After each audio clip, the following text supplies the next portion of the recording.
There's one thing that is very dear to me, particularly towards leaders or people who hold certain positions of authority, is my attempt to try and dive in that or drive that idea that the quality of your relation or the quality of your leadership would not be judged on the easy conversations you have. I dare even say that the strength of your leadership will be judged by the uncomfortable conversations that you're willing to have in the course of your leadership. And one of the reasons why I think many people shy away from having uncomfortable conversations is because perhaps they believe that if I have these conversations, people will stop liking me. Or perhaps you're having that fear of losing such relationships. But allow me to tell you that uncomfortable conversations that you're not willing to have today will eventually threaten the strength of that relationship tomorrow. Hi there. My name is Jeffrey Nsofor. I'm the founder of the Being the Best of You platform. And the vision behind this platform is to provide you with resources that are centered around the 5 pillars of my life: the Christian faith, the family unit, relationships, finances, leadership, and your personal development. If any of this appeals to you, then welcome to the tribe. The idea behind this community is to constantly help people evolve from the version that they are today to the version that they want to see themselves become tomorrow. And so back to the conversation. When it comes to having uncomfortable conversations, this is a deal breaker as to whether you are judged as a good leader or perhaps as a people pleaser. You know, somebody said to me one time, and he said, what you don't correct, you endorse. In other words, any issue as a leader you fail to address, you are actually endorsing such behavior, whether good or whether bad. And so you realize that the dangers of avoiding uncomfortable conversations or even confrontation becomes a threat to the very reason why you exist. And so such conversations must be had. However, there is a science behind you having such conversations. And that's what I hope to achieve by this episode, because the truth be told is one of the things that will govern the outcomes of your life will be on the basis of the relationships that you're able to nurture. Nevertheless, these relationships would not automatically become rosy from the start. And so there will be need to make adjustments here and there. And for those adjustments to happen, uncomfortable conversations need to be had. So if you're one of those people who like to avoid conversations, or you're one of those people who don't like confrontation, and so for that reason, you're a yes woman or you're a yes man, allow me to say that people pleasing would not get you far. Now, there's a place where you would need to people please or attempt to make sure you bring everybody on board. However, that should not be your default position as a leader, and particularly if you're going to achieve tangible results. And so, how do we have uncomfortable conversations? My principle has always been this. First and foremost, you cannot or you have no right to have uncomfortable conversations without you being able to communicate to the person that you're willing to have these conversations with of how you feel towards them. In essence, you have no right to correct who you have not shown that you love them.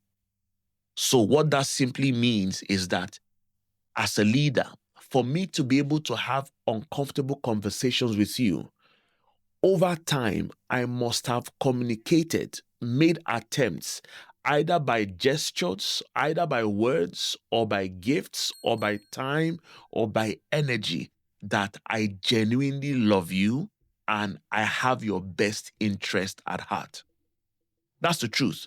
Because oftentimes people tend to be very defensive.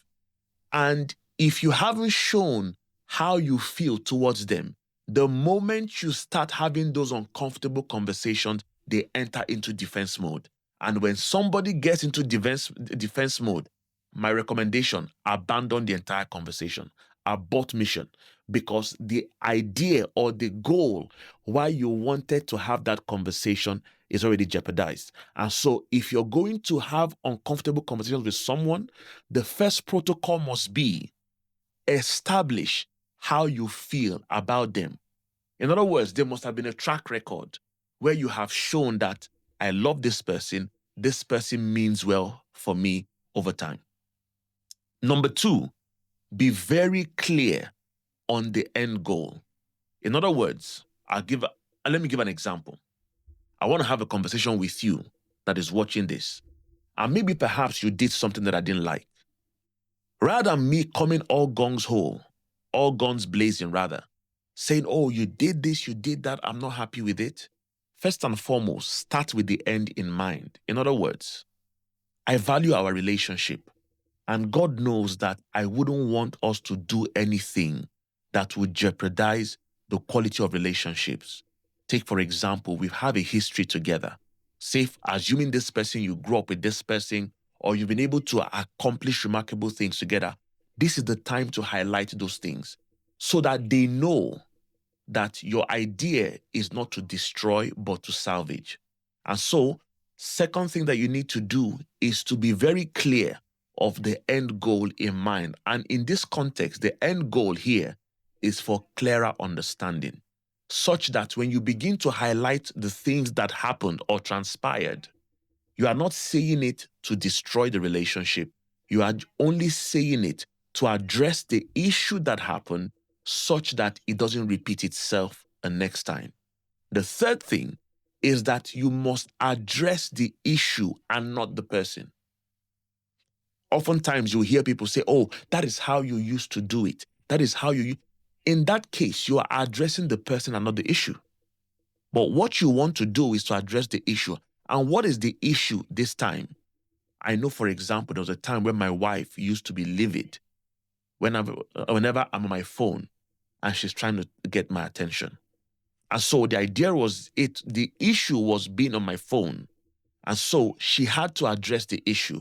I don't like it when I'm talking to you and you're on your phone, because what that communicates to her is that whatever she's saying to me is not of utmost priority. And so what I normally do in those moments is, if what I'm doing is important, I'll just say, you know what? Give me a moment. Let me finish what I'm doing, and then you have my full attention. Because then you are showing that you prioritize what the person has to say. Then number 4, choose a right environment. Because you see, take for example, if I said, come to my office, I need to talk. The moment I say come to my office, tensions start rising because the environment does not cater for such an uncomfortable conversation. And so if you're going to have an uncomfortable conversation, choose a neutral ground, a ground where people are allowed to let their guards down. So perhaps it could be over a cup of coffee, it could be over dinner, it could be over watching movies or just taking a walk in the park. But the moment you make the environment very formal or officious, what that does is that tensions start rising.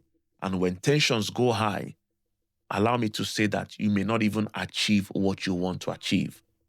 And finally, be gracious in how you communicate what you're saying. In other words, your tone must not be condemning, but rather encouraging. Because remember, I said it in the third point, you must communicate the idea or the goal or the end result of why you're having such conversations.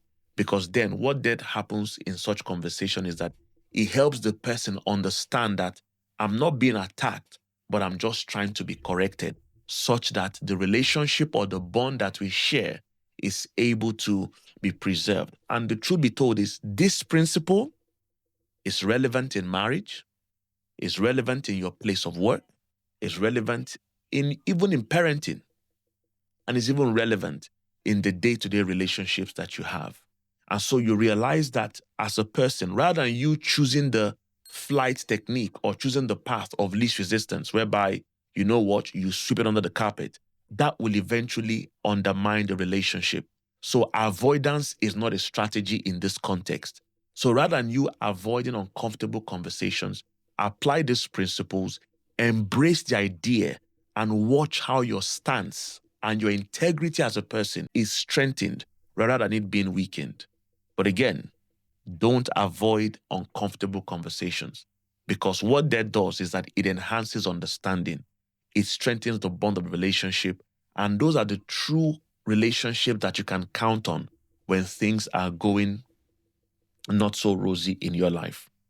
But again, if this has helped you, I always appeal to people like you.